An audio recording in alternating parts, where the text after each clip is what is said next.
Antioch, Syria, December 272 CE. The winter campaign had been brutal. Emperor Aurelian's legions pursued Queen Zenobia's retreating army through freezing mountain passes as she fled toward Persia.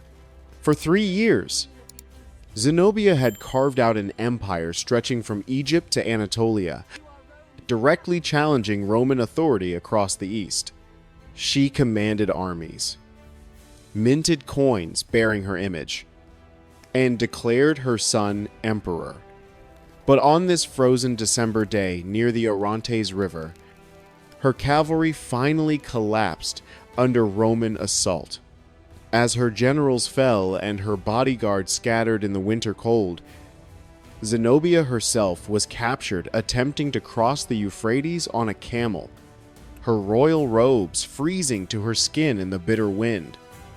The Historia Augusta, a collection of imperial biographies penned in the 4th century, records what happened next with chilling precision.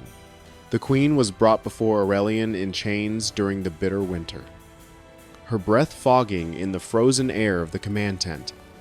Still wearing the purple robes that proclaimed her imperial ambitions, Aurelian had gained more than a military victory in that December cold.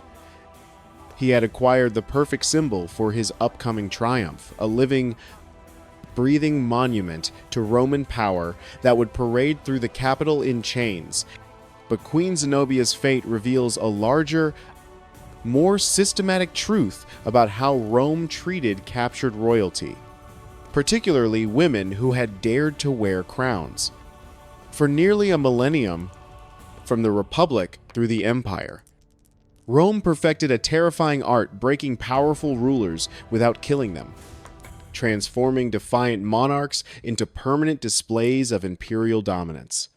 And for women who wore crowns, military defeat didn't just mean losing a war, it meant facing a unique brutality designed not merely to punish defiance, but to obliterate dignity itself through calculated public spectacle.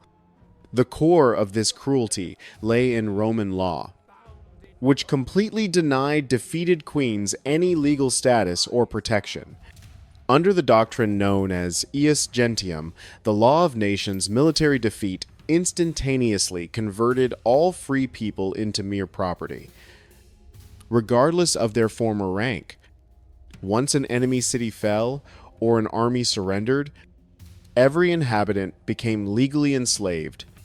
A mighty queen commanded no more legal standing than the lowest private soldier in her defeated army. This legal framework gave rise to a terrifying reality.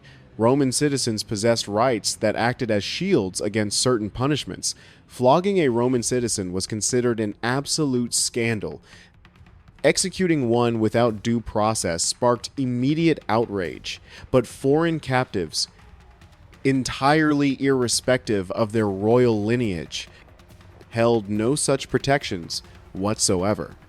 They could be systematically mistreated, publicly displayed, sold for profit, or killed entirely at the whim of their Roman captors.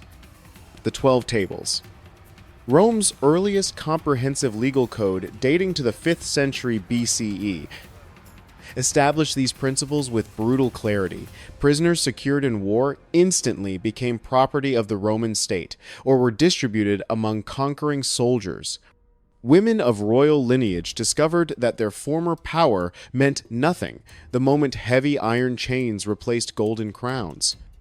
Tacitus, the great Roman historian whose father-in-law, Agricola, served in Britain during the conquest, documented this legal reality when describing the treatment of defeated British royalty, noting that Roman officials displayed no hesitation in violating those who had once commanded armies and administered justice. Female captives faced distinct additional vulnerability. Roman military culture, forged through centuries of conquest, regarded captured women specifically as ultimate spoils of war. While a few extremely elite male prisoners might be housed in relative comfort pending ransom or political negotiation, most faced immediate degradation. The theoretical line between prisoner of war and slave existed only on parchment in practice. Defeat immediately dissolved all previous status, leaving captive queens utterly vulnerable to treatment that would have been unthinkable had they possessed Roman citizenship. And the ultimate expression of this systematic humiliation was the triumph, the ritual that transformed military victory into massive public spectacle, with captive royalty serving as the agonizing centerpiece. When Aurelian returned to Rome with Queen Zenobia in the frozen January of 274 CE, preparations commenced for a triumph that would surpass